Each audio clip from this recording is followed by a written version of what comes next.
Event. I think we might actually finally be live.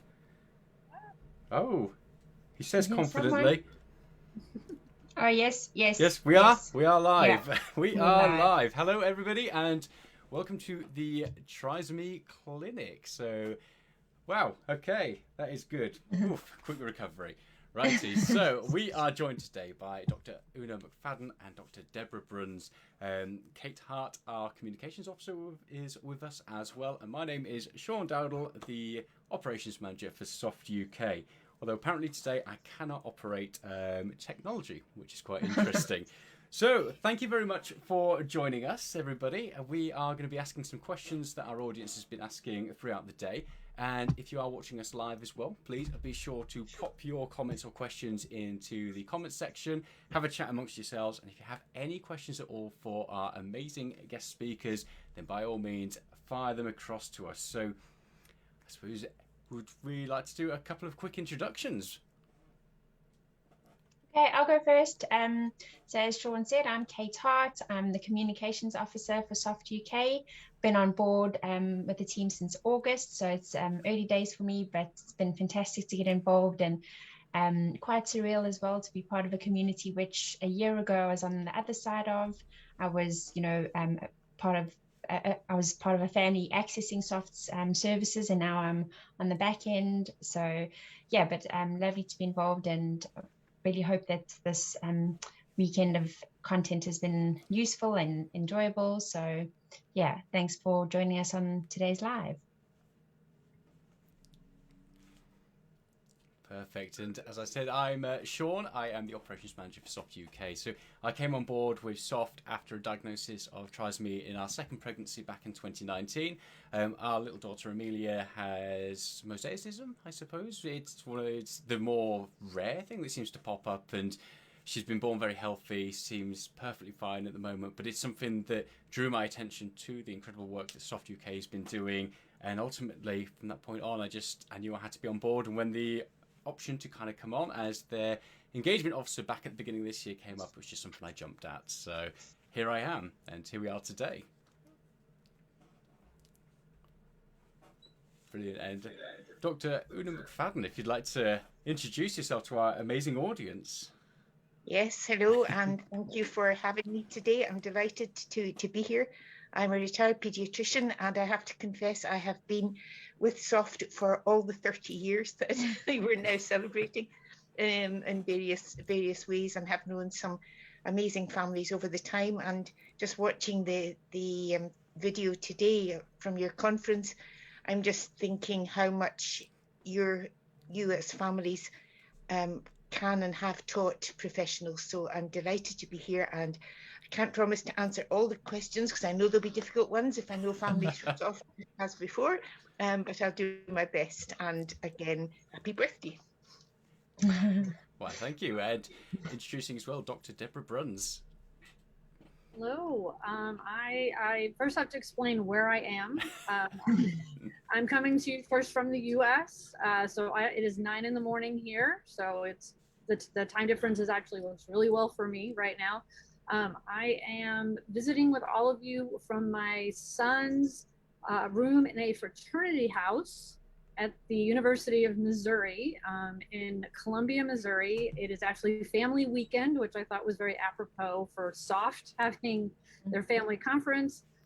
So I'm in his room that he shares with his roommate, but I did want to point out there is a huge Spurs flag that you can't see. We're big soccer fans in my family. But the reason I'm here is I am a full professor at Southern Illinois University in Carbondale, which is the southern part of Illinois. My focus is special education, and within that focus is with young children and working with families. And through various events that happened to me over the years, I began the TRIS project, the Tracking Rare Incident Syndromes project, which again quickly just dates back to the early 90s when I was a classroom teacher and ended up working with 3 children with trisomy 18. And it opened my eyes to a whole different world that I was able to pursue once I completed my doctorate. And at this point, the project has been going for about 13 years with about 1,300 families participating from around the world. So I know there's probably some people out there that I know that are involved in the project.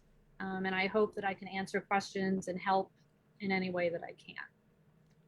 Perfect. Thank you so much. So we do have a few questions.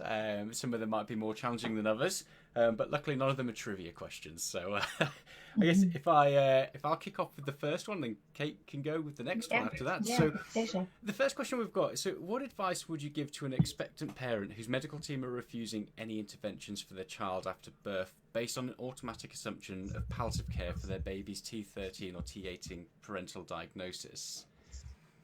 So it seems to be one of those, I guess, all too common things that they've had that diagnosis and they're maybe butting heads with the health professionals. So I guess to both of you, what sort of advice would you give to parents in that position? Can I go first? Because I've encountered the situation a few times, and anecdotally, I still remember with quite some reassurance, really, when a family approached us through Soft UK who had been given that sort of information from their antenatal clinic appointment when a trisomy was suspected.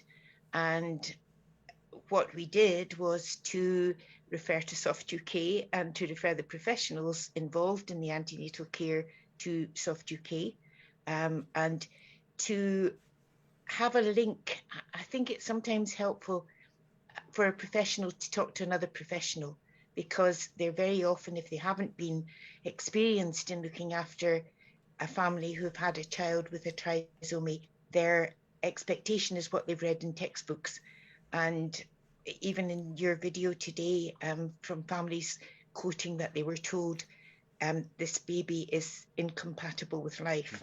It's just those awful words that sound so hopeless. And so I think what the family need is to be able to show that there may be choices rather than decisions that can be made before the baby's born, and that the choices will partly depend on the baby as well as the adults who are trying to make decisions on behalf of the baby.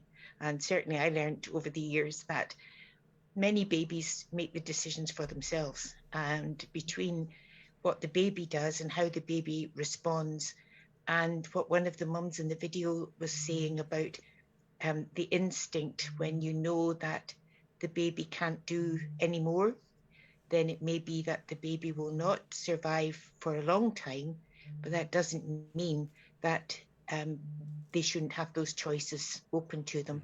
So I think in answer to the question, it is have the Soft UK booklets. The midwives, I have always found, are really receptive to being offered information rather than trying to find it for themselves. I know it's all there on the internet, but you have good information ready-made for the families, and then they can look for more, for the professionals, they can look for more information if they want. But what I needed as a professional was to know that I could trust the information I was sharing with parents. And so when you have information such as Soft has created, and I know Daniela was saying about her mum writing the booklets, it was such a relief to find those booklets to offer people early on. And I think even though with screening, trisomy 13, 18 are being talked about a lot more, there's more awareness of the conditions, I think there's still a limited awareness of the spectrum of how the babies and children will develop and grow and survive. And it's that unknown that has to be part of that antenatal discussion.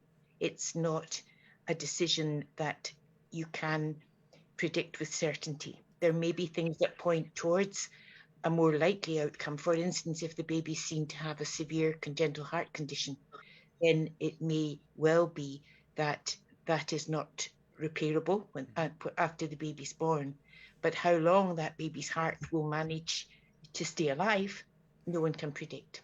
And so I think it can be quite challenging to face up to an antenatal team, but you have the right to ask for more information, to share the information that you've had, and to be aware that there are specialist teams who have more experience than the standard antenatal clinic. And again, you have a right to at least discuss your concerns with them. Deborah, do you have more to add?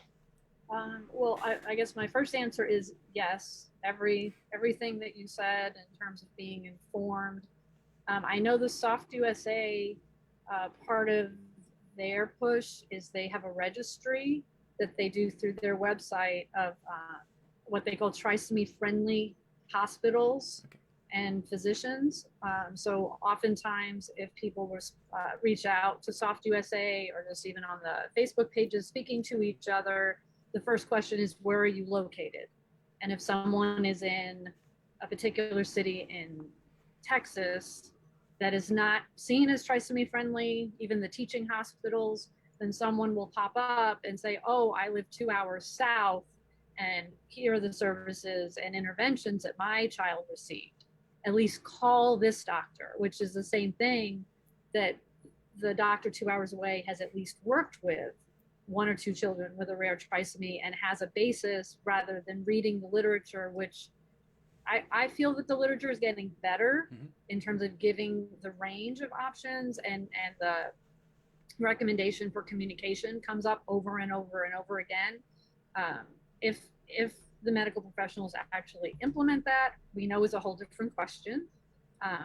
And I come to all of this, I have a PhD, not an MD. So I'm very much in, just because a child has trisomy 18, we need to find their individual strengths and needs. It's not just the diagnosis. So as you said, if there is a significant cardiac issue, okay, that moves us in a direction. But we also know that we can have 2 children with trisomy 18, the same presenting issues, and very different outcomes through so many, different options. One thing also that I feel from the TRIS project that we've tried to do in terms of the information is, of course, parents are overwhelmed. They're trying to figure out what's happening.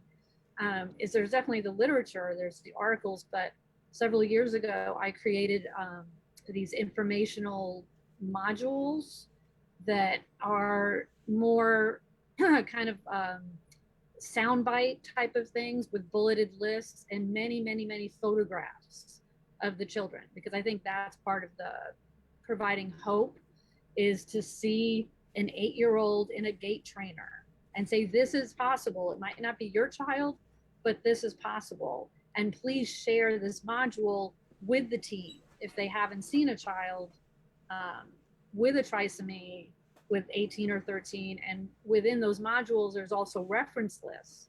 So if the medical professional wants to dig a little deeper, there's other information that they can look at. So I very much agree that we can't just blanket this incompatible with life that still comes up, even though we know the outcomes can be so much better.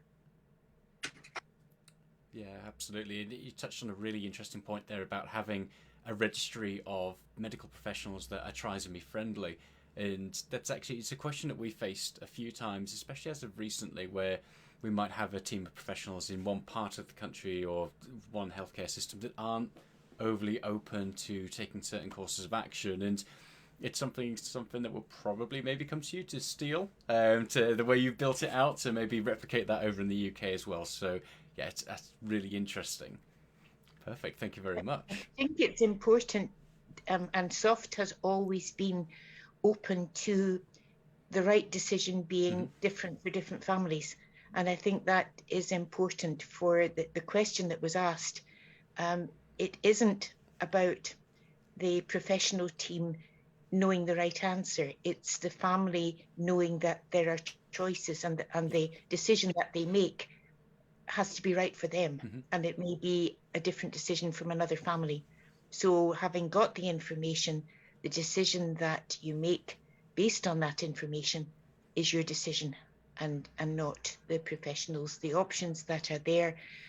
And for some people, the thought of the procedures that might have to be done to their child makes them feel that this would not be the right thing for their baby or their child, and that has to be respected too. So I think it's important, and one of the strengths of SOFT is to accept that individuality from one family to another.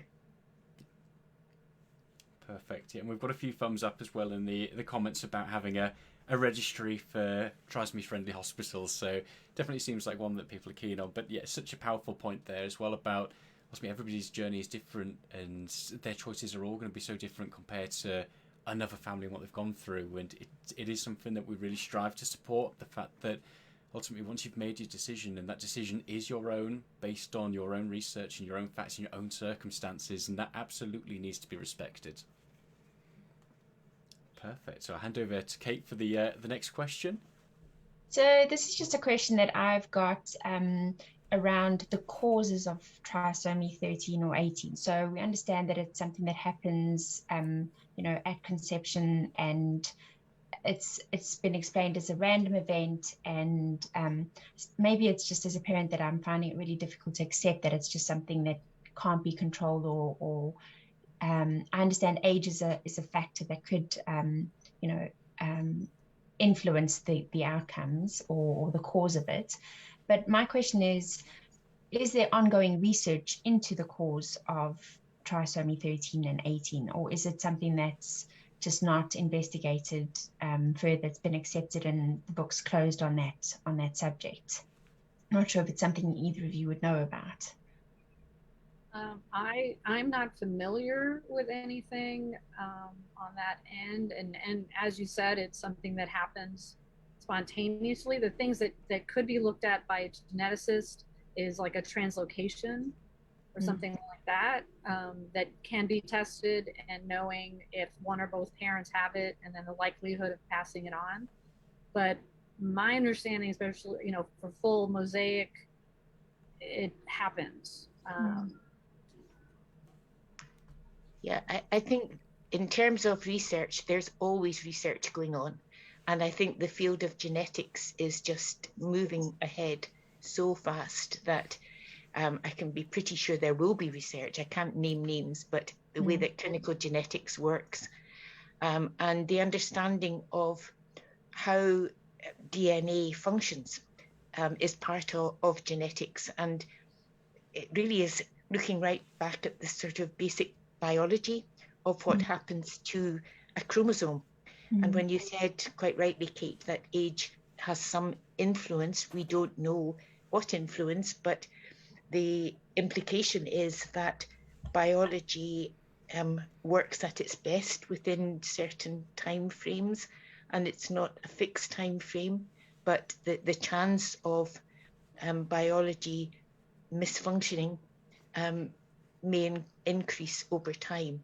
And so I think all of these questions are there to be researched, and people are being honest with you when they're saying they don't know. It is just one of the mysteries of biology, that we are all animals, if you like, and how animal biology works is something that we're only now having a chance to explore as we learn more about what is DNA and what is a chromosome. I suppose it's just sometimes hard to accept, and you sometimes just want to understand more and just say, but why, it just doesn't seem good enough to hear that answer, although I fully understand that that's how it is at the moment. It is hard because you're thinking, why me?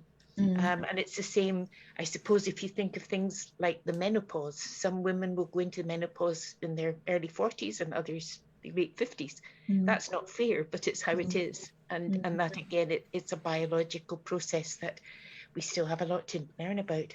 And what Deborah said is true. The easy one to say we can make sense of this is translocation, because it follows a predictable pattern. That doesn't mean that we shouldn't be trying to learn about the more difficult questions. What I was going to say with the TRIS project, as most every other project, we collect demographic information, and the age range, I can tell you just across everything, parents as young as 17, 18, Mm. up to 50. And something that I'm finding interesting, and I probably need to dig into a little more, is sometimes I ask for maternal and paternal age, and sometimes there's a huge age gap between the two. And I wonder if there's something weird that happens there, where dad is 10 years older than mom, and mom's mid-30s and dad's 45. It's just, I haven't done a deep dive into it, but there's also several families in the project that have 2 children with the same issue, and it's typically not a full, it's some interesting duplication, partial deletion kind of thing. So that would be something I would be interested in speaking with a family like that a little bit further and saying, did you go to a geneticist after you had the first child? What were the, what kind of percentage were they giving you for the second? And the few families I'm thinking of, the children are living, in their teens, and one maybe a few years younger. So I think that's just the mystery of all of this to look into. I remember there was a family way at the beginning that had a variant of Trisomy 9 that was going on, and they had 2 children with that variant and 2 typical. Yeah, can't explain it. Not yet. I know. Yeah. Watch this space. Yeah, maybe one day in the future. Yeah. Yeah. Thank you. It's so interesting, isn't it, seeing that there are so many unknowns, and like you said, when people say we don't know and they can't give you definitive answers, they genuinely mean it. It's not trying to kind of push the issue aside. It just is that it is so difficult to understand it all, especially. Oh, perfect. Thank you very much. So the next question we've got is, so we often hear about there being large differences between the outlook towards trisomy within, across the world compared to the UK. And maybe that's just something that we hear more in the UK because that's where we're based, and we hear about people saying they find a lot of their research is outside of the UK and they have to go to sources outside of the UK. What's your experience of that, between the pair of you? And also, if it is the case, what do you feel that we can do, I suppose, as Soft UK, but also from a professional medical standpoint as well, to change that perception? I think one of the good moves is to have the screening test antenatally to raise the awareness across the professions that trisomy 13/18 exists, that it is a diagnosis, if you like, and there are a lot of things we don't know. So that raises the need for research. I think an area of research which probably falls between camps, and Deborah will be able to say more about this, is the experiential research, that is taking what actually happens to people and what influence their environment and their experience has on the progress of their development and their health. It hasn't been a trendy sort of research. People like to get into the lab or do something very dramatic that impresses their colleagues, where following up children and families over the years and recording the little details about the differences, it's probably more difficult to get funding for that kind of research.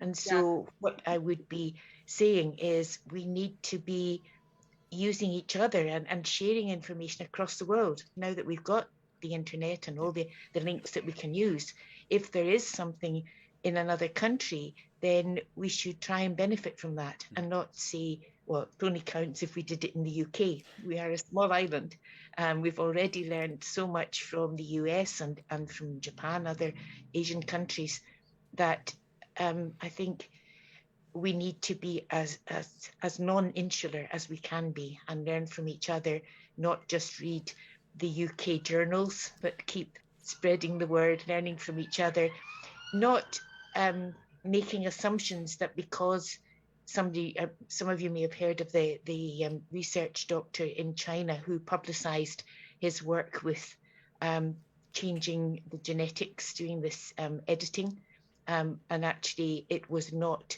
reliable research and not an ethical intervention. So we have to be careful not to just think if somebody has written an article, that means this is going to be a good thing to do, but being very supportive of good research. That would be my thinking on it. But Deborah, you have a wider range. Right.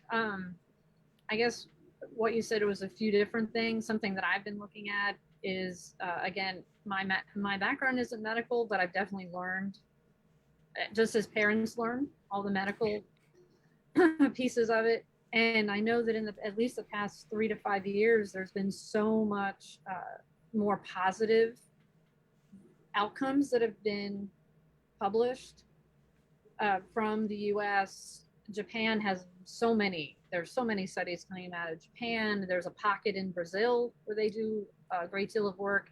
So I think that's a really important piece for us to all talk to each other.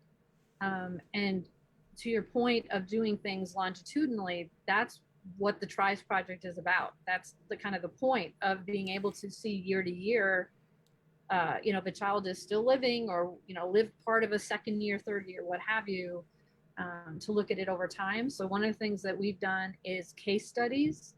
And it was 5-6 years ago that we did it was one a month.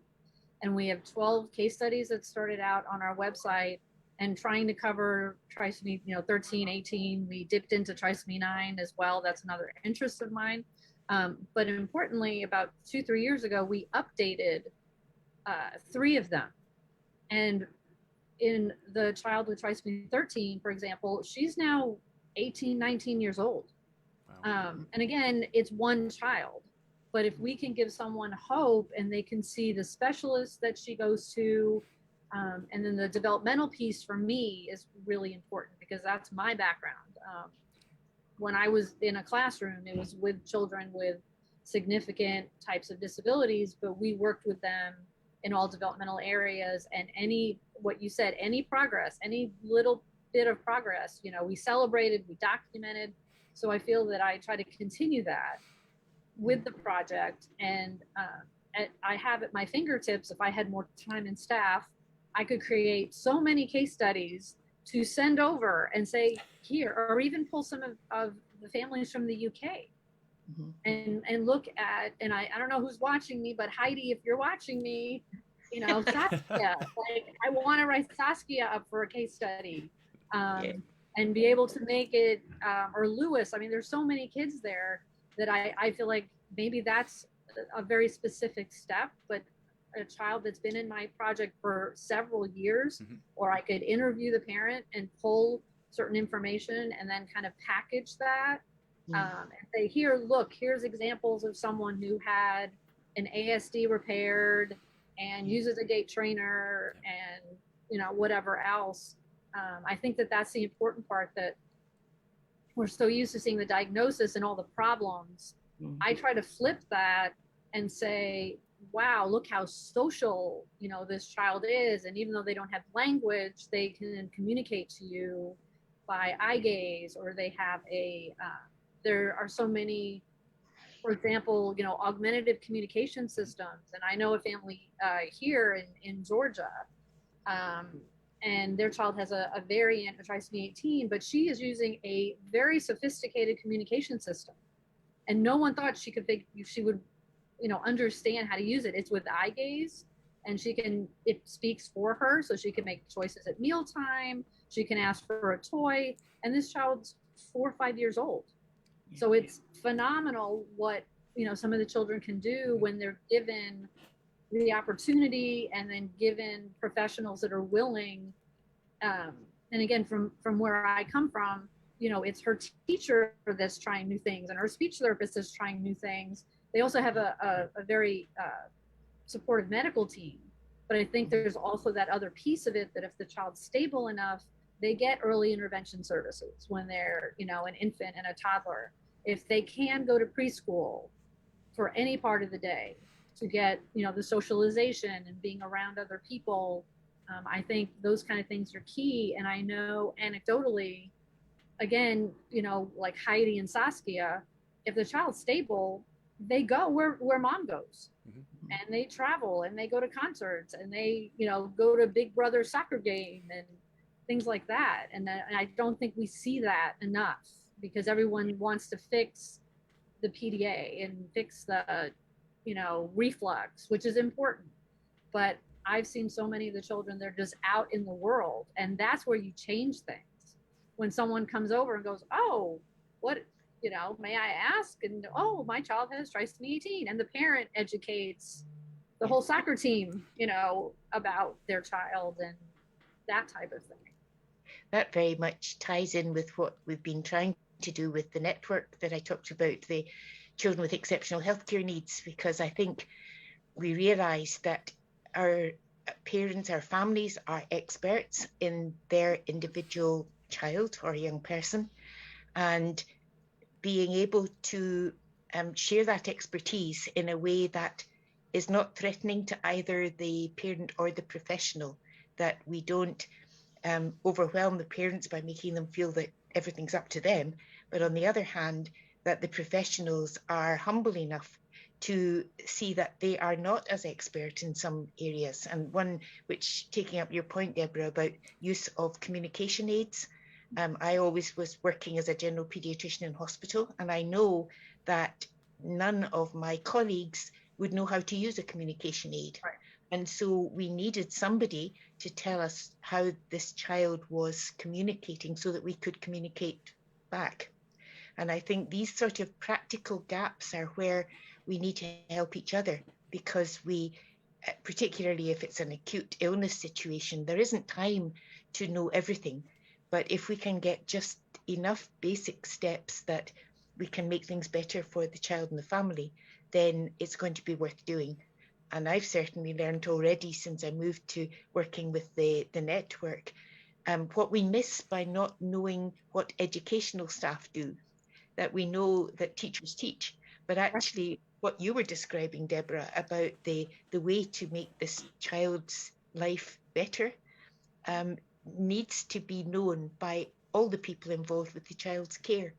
And I think we sometimes shoot ourselves in the foot by being in a silo almost, that, I'm health, therefore I look after the diseases. And in doing that, I'm actually not thinking about the more important thing, which is the whole person. Well, and I think along with that is when you talk about the acute situation, because you're not seeing the child at their best. Yeah. And then for mom to say, oh, but she communicates and she does this, and you're seeing a child who has pneumonia and you're needing to intubate and all that, I think is part of the conversation too, that not at that moment. I mean, you want to help the child breathe and bounce back from this acute illness, but it's also having that piece of, this is what the child is usually, the usual behaviors you would see. This is the developmental types of skills that the child has. But if your main interaction is when the child is struggling, that changes your perception. And again, from what I do in special education, we always see the possibilities. We don't say, oh, you're so low functioning, we're not going to do anything for you. We say, we will keep trying. And you and the child lets us know when we found the right combination of, sensory input. And I mean, I remember in class, it was just a lot of trial and error. This child didn't want to put their hand in shaving cream. Okay, let's try water. Let's try, and we would individualize it in that way. And yes, the child might have trisomy 18 or Down syndrome, but each one of them was different. And I think that's where we have to talk to each other more. And one thing that I've also learned, and I don't know if you agree, but sometimes for the medical folks that I've come in contact with, I think their push is to fix the child, right? Because medically, I should be able to go in and fix the problem. And it's like, well, you can't fix trisomy 18. You can fix their heart, but you can't fix all of the other things that occurred for the child to look this certain way and have low body tone and all of that. But again, from my perspective in education, I work with what I get. So I don't care what your diagnosis is. I'm going to help you raise your head. I'm going to help you walk. I'm going to help you communicate. So I think those are the conversations that the medical world and the education world and the therapies, like we all really have to talk to each other and broaden that perspective just, a little bit. Yeah, it's certainly an area that is making progress in neonatal care. The big fashion now that's developing is to call family integrated care, which is very much about the family, parents or carers being part of the team from the very start. And obviously for babies with disabilities, there's an added level to that, not just about learning to look after a baby, but learning to look after a baby and cope with their additional needs. But that idea of integration to get the best from each other is very much an approach to what you're describing, Deborah, that we all contribute something, but we can't contribute everything. And I think you're right. Some professionals think that they will be the one to do it.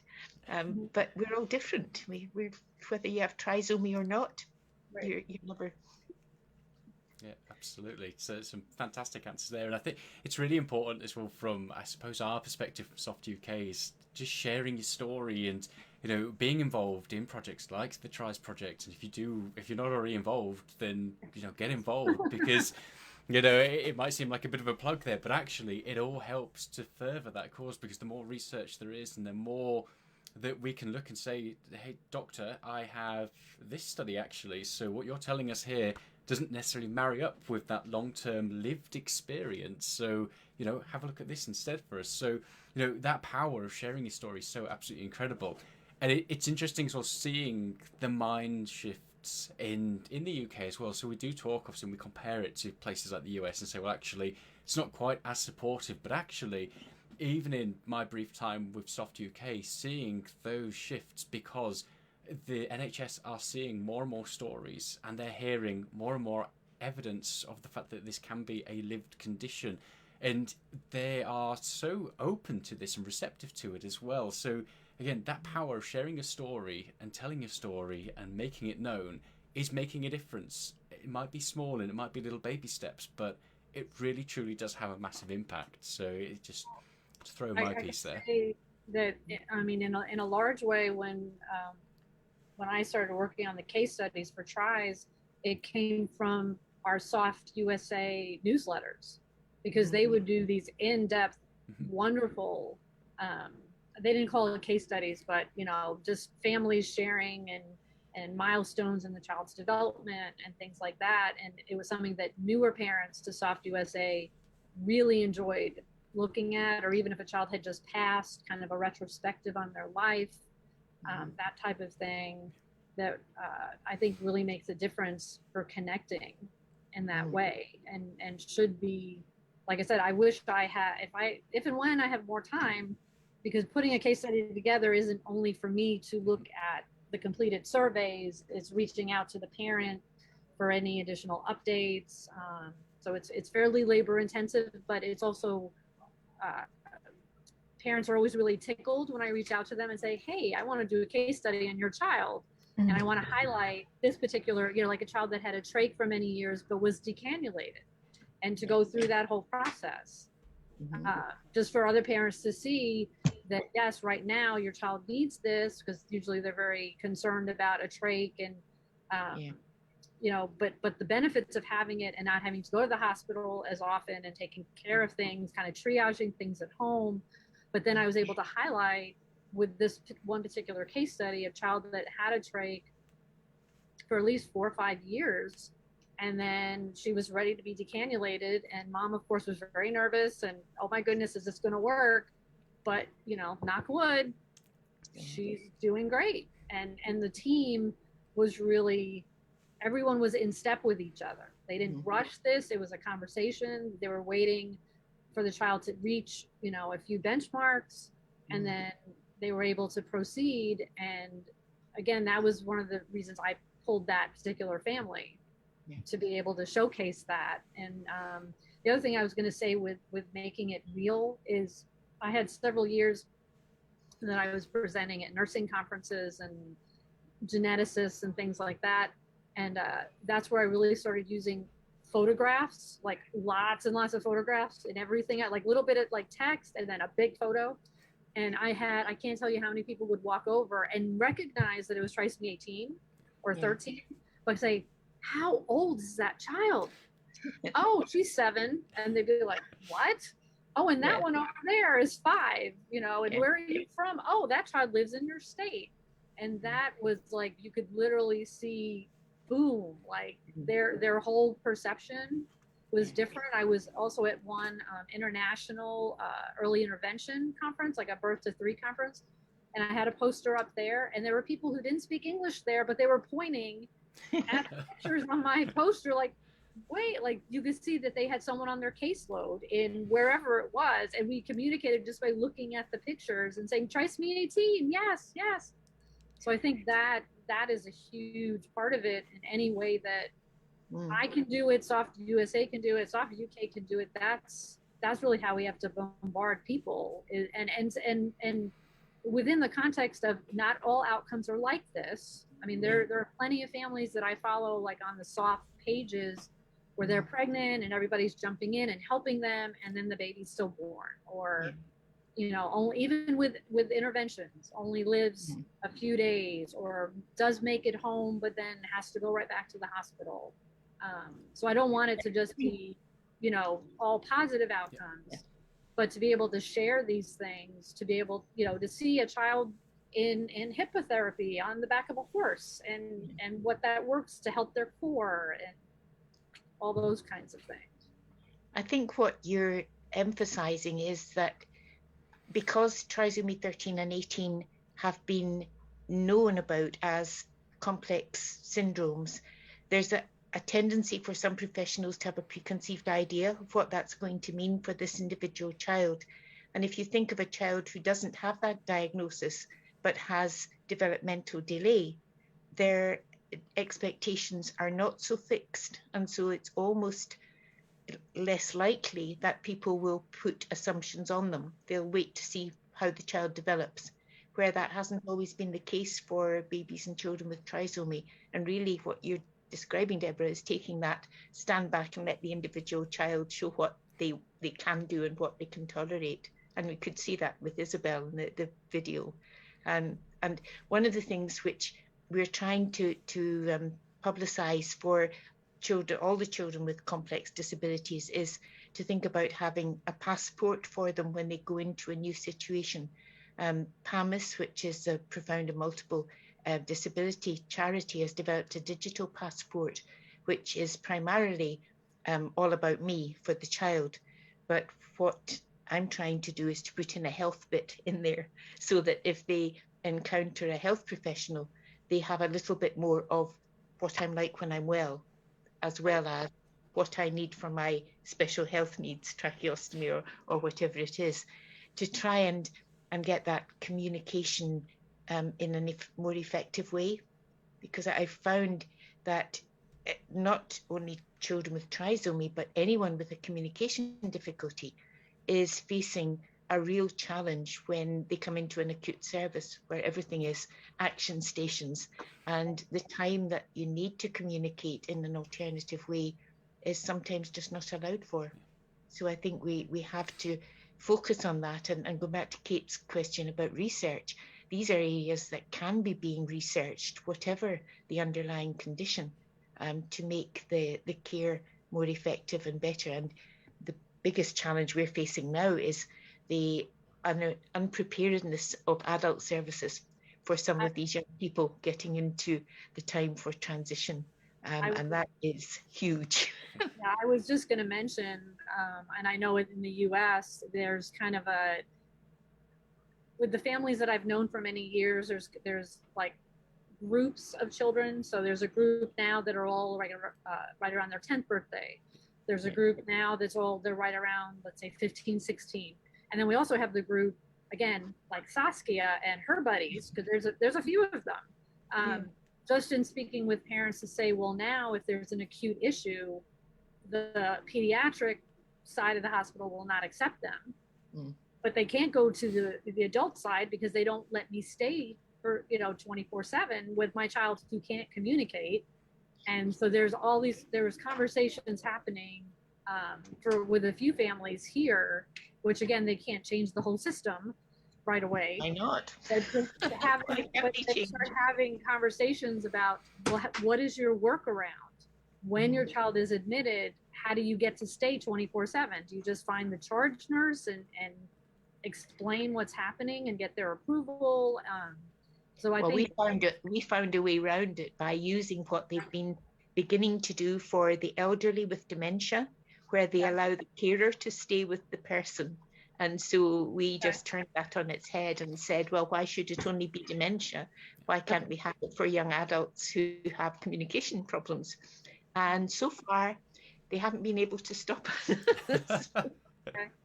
Well, the other parallel, and I've seen this actually in maybe 2 or 3 more recent articles that have touched on this, is the parallel of what we're seeing now with trisomy 18 and 13 and the baby steps forward does match up in a way with Down syndrome.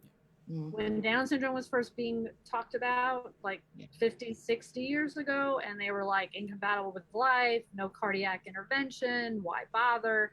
And then mostly families, parents were the ones who were like, no, look at my child, and the understanding that there's a range. So even for a child with full and understanding mosaicism being such a range of outcomes. And I think in the last 10, 15 years around Down syndrome, I know in the US, we have been highlighting, individuals with Down syndrome who are actors and business people. There's a child, well, he's an adult with Down syndrome, I think, in New York State somewhere. He runs a sock company. They make socks. And it started out with some of the training he was getting in high school, and his parents were able to help him with the funding. And he's like a millionaire, and he makes socks. Wow. So I think there's some of the parallels, because I think with the mosaicism piece, with some of the kids with 18 mosaicism, there's one individual, an adult in Canada that I can point to, and another in Australia with T18 mosaicism who are living their lives. And the one in Canada, he does presentations about having trisomy 18 mosaicism and what it's like. And the young adult in Australia is actually one of the people that pulled me into this world in meeting his mom, who is an amazing trailblazer, parent advocate for her son, who's now 25, and they live on a farm, and he takes care of the sheep, and he goes to shows, livestock shows, and hangs out at the pub with his friends and is living his best life. He has all kinds of health issues, and she's had to fight for him since day one.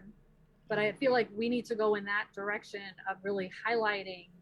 There was, I don't know if you guys know this in the UK, but there's a gentleman who used to be a special ed teacher, and he does these videos. It's called Special Books for Special Kids or something like that. And he actually highlighted a family that had a child with trisomy 13, which, that's what we need and the child wasn't very high functioning, but just he was interacting with her and speaking with the mom, and he has pretty much standard questions he asks every family or every child that he interacts with. But to me, that was worth 100 articles in medical journals, was to have him talk to this family and have the mom relate in very everyday terms what it was like to take care of her daughter and all of her daughter's strengths and all the things that she can do, not what she can't do. Yeah, I guess that's so important. And Deborah, just a quick question. This might be a completely different kettle of fish, but also we've got a very active and passionate audience when it comes to supporting different causes and just helping to make a difference in this type of community. What can people do to really get involved to help you, not just necessarily the research side of it, but is there any way that people can support you in helping to build out this research and get more done and just take maybe some of that load off your hands? Yes, I would definitely like to fund, I mean, we have students on campus. We had a program, I don't know, maybe 8-10 years back at this point, where we could fund undergraduates to help with different research projects that faculty had, and we would apply for it. And then you would have an undergrad work with you 10 hours a week. And during those years was, I think, where we were sending out 2 or 3 articles a year from TRI's project. That I think was at the beginning of this larger push for active interventions and things like that. So yes, there is a mechanism through the TRI's webpage. There's a link to the SIU Foundation where TRI's has an account. And the only trick with that is because it goes through the university, people take little bits of the money for all the processing that happens. But if people want to work directly with me, because I'm allowed to receive checks made out to the TRI's project, and then I have one of the accountants in the research office that I work with that I literally can hand a check to, and it goes into a different account that is easier for me to access. And I've used it to purchase medical textbooks because that's something that I needed to get where I am. It's funded some travel to conferences for me, and then also some of the funding to bring students on. So those are 2 options. But again, if someone, I'm more than happy to communicate with someone, through email or on Facebook or whatever media. But yes, TRI's will take support. Not a problem.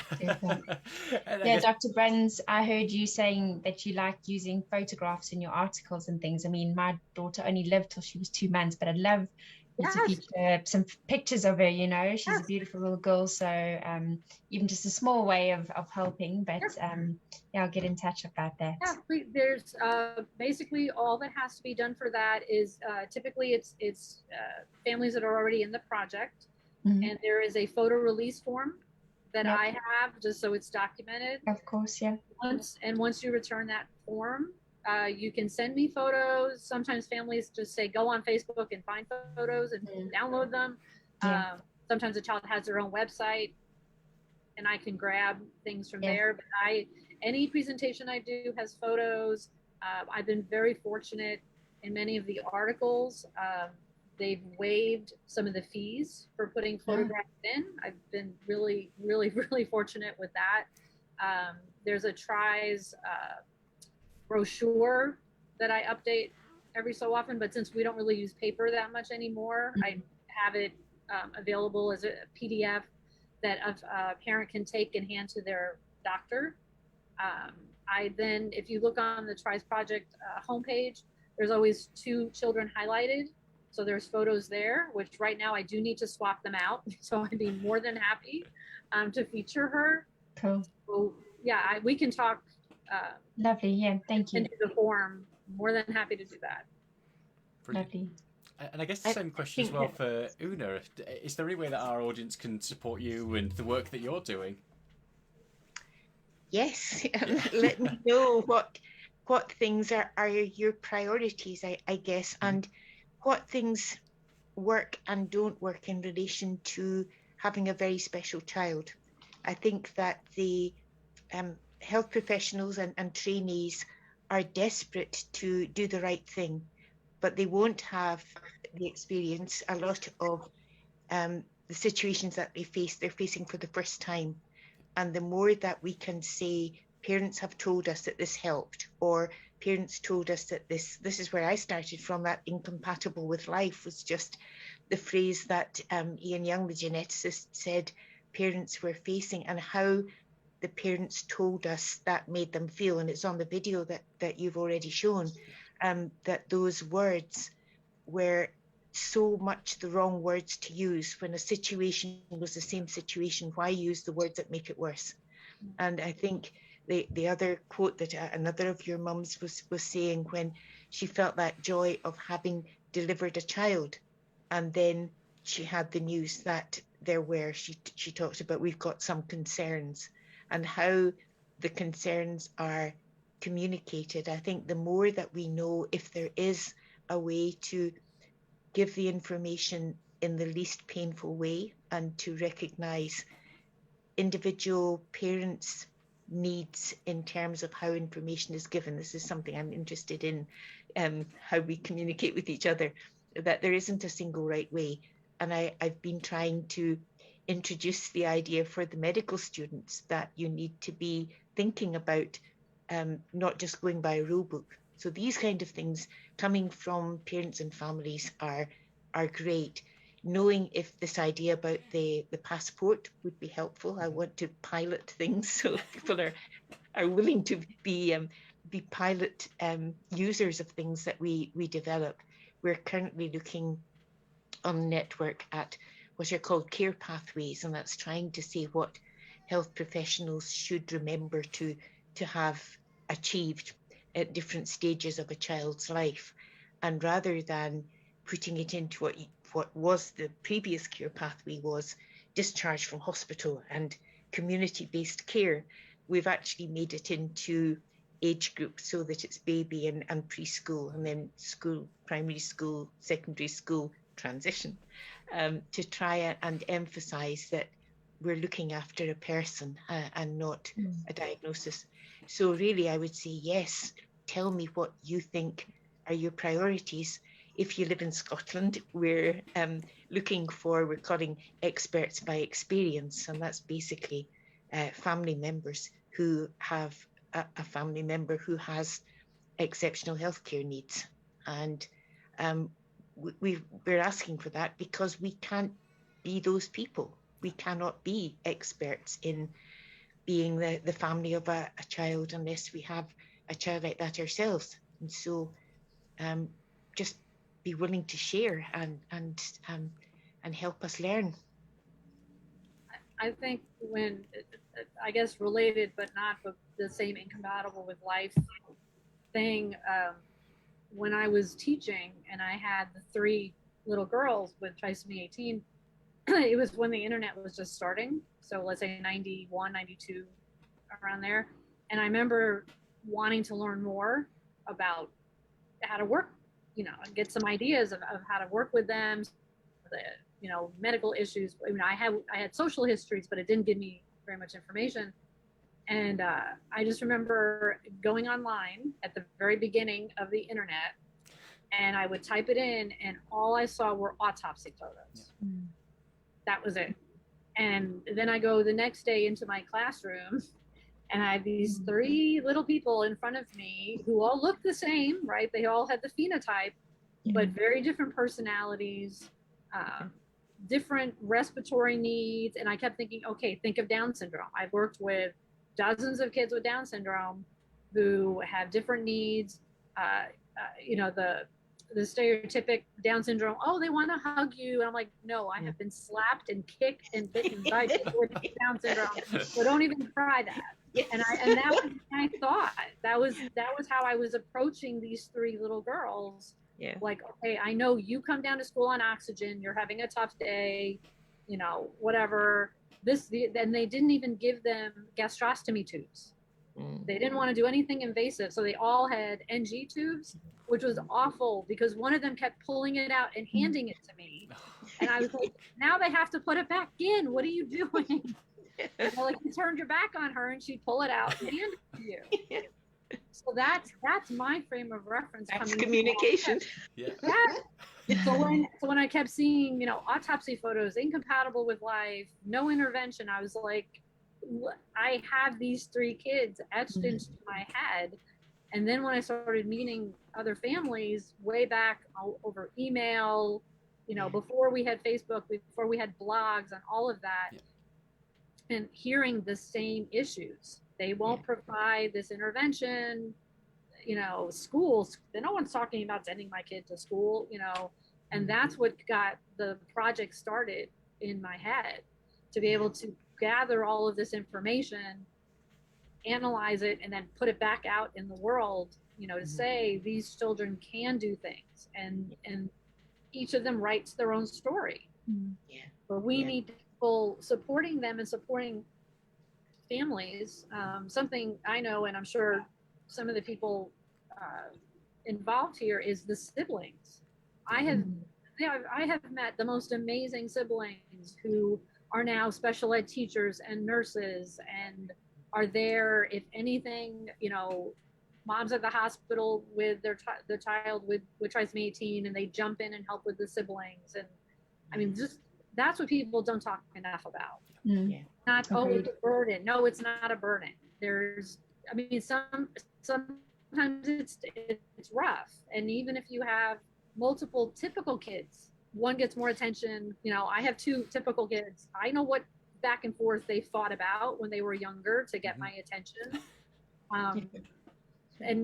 But like I said, I think with all this negativity that will come from all the medical problems, we need to kind of flip that and say, look at these children and adults that are critical parts of their family and what the people around them have learned. Yeah. With understanding incremental progress and just joy of life, just sitting, going in the pool and being able to move around without equipment and sitting in the wheelchair. Like, so there's a couple kids that have done Make-A-Wish and then they've gotten a pool, like an above ground pool at their house or something like that. And it's just hours and hours of enjoyment for the child and for their family. So yeah, I'm a little passionate about this part. No, you're right, and I certainly second you about siblings. I still remember those moments when somebody teaches you something, and a 14-year-old sister of one of the boys in Scotland who had full trisomy, and she talked about being his sister, and someone in the audience said, what was the best thing about having a brother like John? And she just said straight out, he's the only one who listens to me. And it was just such a positive view of their brother and sisterhood that I still remember that and think that was just so, he was giving her so much by being her special listener. And she was obviously giving him so much by being his sister. So I'm all with you there, Deborah. I think siblings are amazing, even when they fight. Yeah. Yeah, absolutely. And I think it's so incredibly powerful to have those stories. And again, that lived experience is not just about that individual who maybe has a diagnosis of trisomy, be that baby, that child, or even the adult in this case. The impact on the larger family as a whole is, there's so many positive things that come out of it. And watching Dr. McCaffrey's talk and some of those outlooks and some of those awful phrases that came up about actually this will destroy your family, and it's just not true at all. So having those experiences and those stories just really helps to change that. And I really enjoy hearing about those sibling stories and the wider family. It's so interesting to hear about. Well, that's kind of the joke that I hear sometimes from families. So when we have our annual Soft USA conference, I've been going pre-COVID, but for about 10 years or so. And it's so fun when you spend time with families, and then as the kids are all growing up, that some of the parents say that their child with trisomy is their easy child. They don't talk back. They don't, they're always with you. You don't have to worry about them being out driving and, things like that. And it's a different perspective. Like, that's my easy child. I know where she is all the time. She doesn't eat things she shouldn't eat because I'm, feeding her through a tube. And, but just to see the siblings, like they grow up together. So it's soft. There'll be a sibling panel for just about every conference. And you'll see, like, as the kids get older, they hand it over to the younger kids to do these sibling panels. And it's amazing the things that you'll hear come out of an 8-year-old's mouth about, and even if the child is no longer with them, and they're included because every Christmas there's a stocking out for them and there's photos, and I always feel weird sitting in, like, it's so personal, to hear them talk about these things. And the older siblings, like the adult groups now, they still keep in touch with each other because that's what connects them. Yeah, it's incredible. So Kate, do you have any other questions on your end? No, not from myself, no. Well, I've got one on here actually, which I think is quite an interesting one. Is, again, so to both of you, what advice would you give to, I guess, newly expectant parents who've just been given a diagnosis and they're in that super uncertain stage? I think take your time would be my first advice, not to try to take everything in all in one go. It's hard enough expecting a child for anyone, and to have all the things that you want to know about a pregnancy and parenthood, and then have additional diagnoses is a lot. And so I think to be kind to yourself would be the first thing, and then to use the resources that are there to the full. So ask your midwife to give you the information, ask the obstetrician for the more information, ask for expert opinions to get the information that you need, and be assertive enough to ask for what you as an individual and you both as a couple need to make the right decision for you. And that may be all the way from not progressing any further with a pregnancy through intervention or non-intervention at time of the baby's birth, through what can be done for the physical needs of the baby, and then the developmental needs of the baby. So it's huge, and I think nobody can take it in an easy one go. And one of the things, which, going back to communication, that I think we don't ask about enough is how each person takes in information, how they receive communication. And we're taught about giving communication, but we don't actually ask the patients, if you like, how do you like information given to you? So we're taught about what to say and how to sit and what way communicates. But actually, we know that some individuals take in things that are spoken, and some take things that are written, and some people with communication difficulties have a specific way of receiving information. So I think all these things about know yourself is the other part of what I would say at the early stage. But now Deborah is more of an expert than me. I agree, and I'm smiling because one of the courses that I teach is about working with families, and they have a large project that they do to prepare like a welcome letter. These are going to be special education teachers, so I have them prepare a welcome letter that they would share with families, and a weekly newsletter and things like that. And I spend 30 minutes talking about preference. Don't just create these materials. You have to also ask parents, do you want it by email, paper, on a website, take a screenshot, put it on TikTok? I don't care. Yeah. But you have to match it up to the making sure that a parent will read it. And if they want you to record it in an audio file because they can't read well, great. You've made a connection with them where they trust you, and they will ask for you to do that. So I think what you said that's my philosophy. I mean, again, as an educator, we have an entire course that's about working with families. It's not an add-on to all the other classes where you have 1 week or one, session where you talk about it. We have, and I don't think every university does this necessarily, that we have an entire course, and they take it their first semester in the program. Yeah. So they don't know any different. They come in and we teach them about being family-centered, and you don't tell people what to do. They are the experts. They will teach you. They may not have the jargon, they may not have all of the experience, but a parent knows their child and can tell you if today's going to be a good day, or not a good day. And to that end, I have parents come to class and tell them, these are the professionals that I really connected with, and this is why. And don't do this and don't do that. And I'm fortunate that many of the parents I've worked with that now can tell my students, 10 years of their experiences, and talk about the local schools and the really helpful principal and the really helpful, speech therapist, versus when we transitioned to middle school, it was crazy and we never, were able to connect with anyone. So that is kind of the core of what I do, and also working with my students and telling them what is your own background, what your family influences how you're going to work with family. Mm-hmm. So we're kind of a touchy-feely class, because I'm like, I want to know, do you have step siblings? What is your interaction with them? How often do you see them? Who do you live with? Oh, your parents were really young and your grandparents raised you.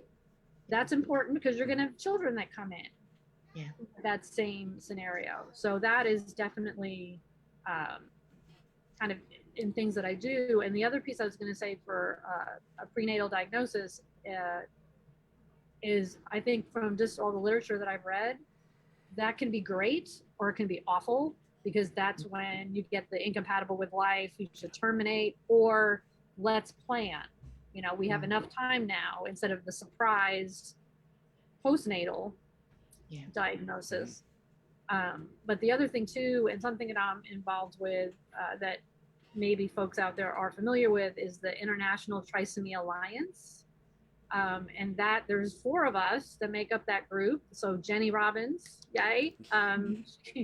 She's our person in the UK, myself in the US, Barb Farlow in Canada, which may be a familiar name to some of you. She had a daughter with trisomy 13 and had very negative experiences in the hospitals and such. And then we also have Siri in Norway, and some of you may know her name. She's written a book about her experiences and so on. And what we've tried to do, it's been pretty quiet in the past, I'd say 2 years or so, but if you go up to that website, International Trisomy Alliance, there are some booklets up there that we tried to prepare, thinking of the prenatal diagnosis and the preparation. There's a few things up there to share with siblings to kind of explain what's happening. And we've had several of the materials translated into multiple languages as well. So as another resource, and it's in no way complete in terms of every possibility, but the 4 of us kind of came together, and I'm the odd one out because I've never had a child with a rare trisomy, but I kind of feel like I'm that aunt in the background because I've had so many interactions. But just the 3 of them and their different experiences, which were largely not very positive. Norway is a very interesting case in how they do things there. So Siri's daughter never really had a chance. So we've tried to pool our expertise as for them as parents, but also in their professional lives and such, and have some resources for families through this other organization as well. I suppose that raises the additional issue of culture and people's philosophy of life, which has an impact, and which again we can't make assumptions about. And like you said, Deborah, that it affects both people, the family and the professionals, and how they see the cultural pressures that they may be under. Absolutely. Thank you very much. So, as we come towards the end of our session, I suppose the last thing would be, do you have any last words of wisdom for our audience? And I guess we'll start off with Una.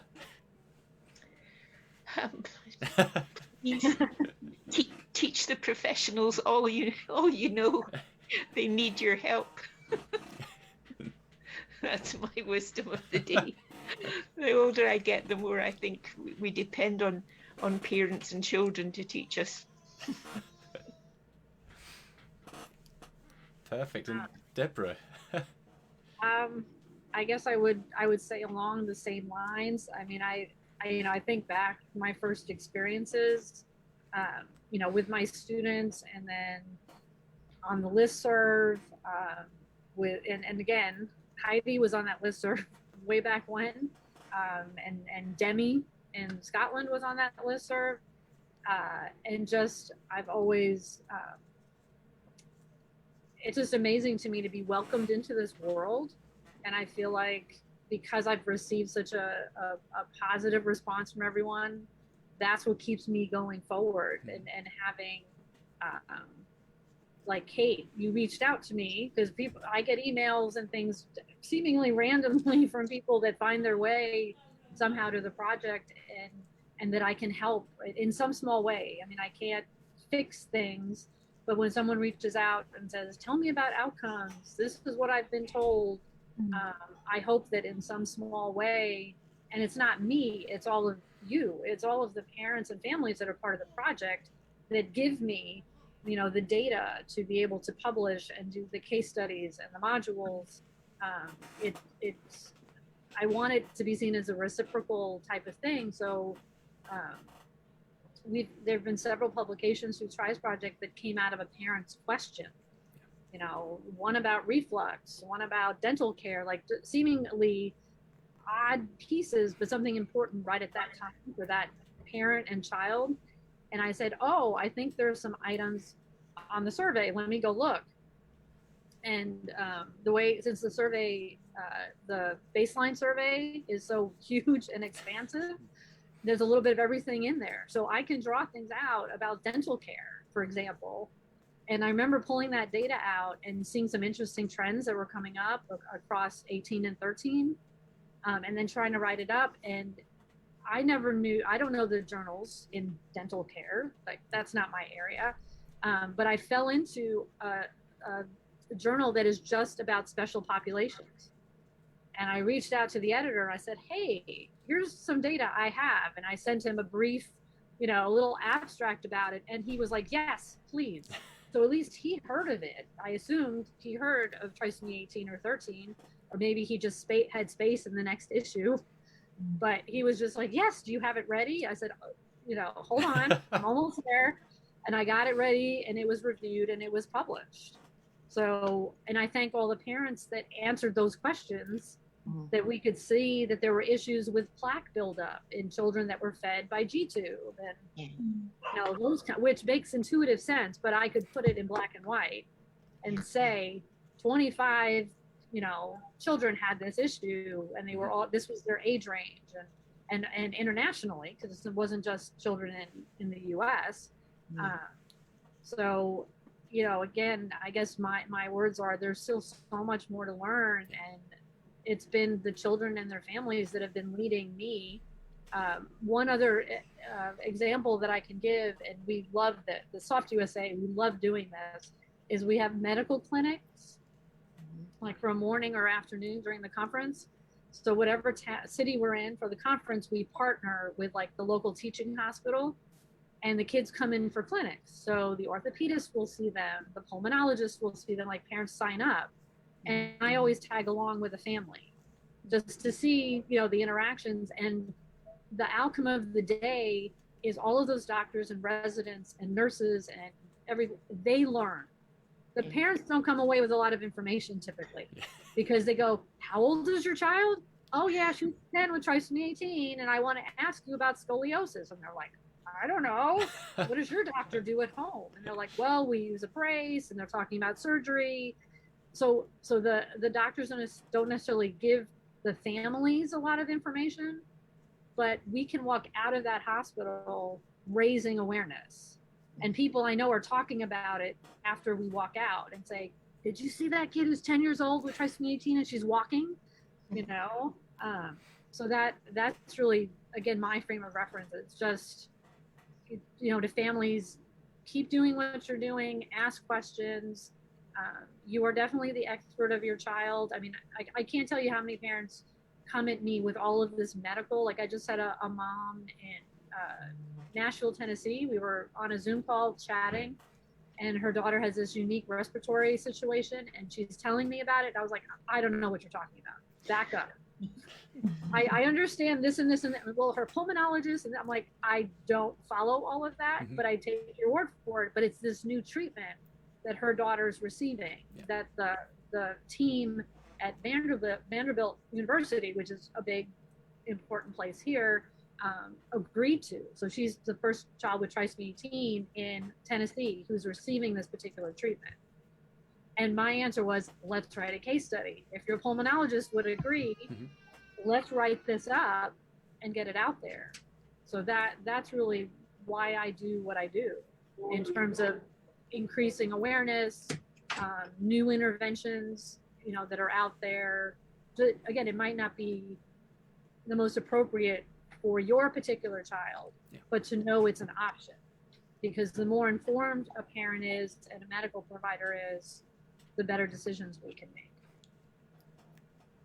Perfect. Thank you so much. And I guess as that kind of draws us to a close, I just want to say thank you so much to both of you for joining us today on this live call, and also for your wonderful presentations as well. I know there's been so much taken away by the community, and there's been a lot of chatter and a lot of comments that's been going through as well, and a lot of people interacting in there. So thank you for taking the time to join us today. It is a massive, massive help, and greatly appreciated by the Soft UK community. It's been a pleasure and lovely to see you all again, and all the very best. And hopefully we can be in person in a year or two. Hopefully, yes, one day. Yeah, that would be amazing. Yeah, it would be lovely. Thanks again, all of you. Absolutely. Well, thank you very much. Have a great day and enjoy the rest of the conference, everyone. Thanks, Sean. You too. Bye now. Bye. Bye.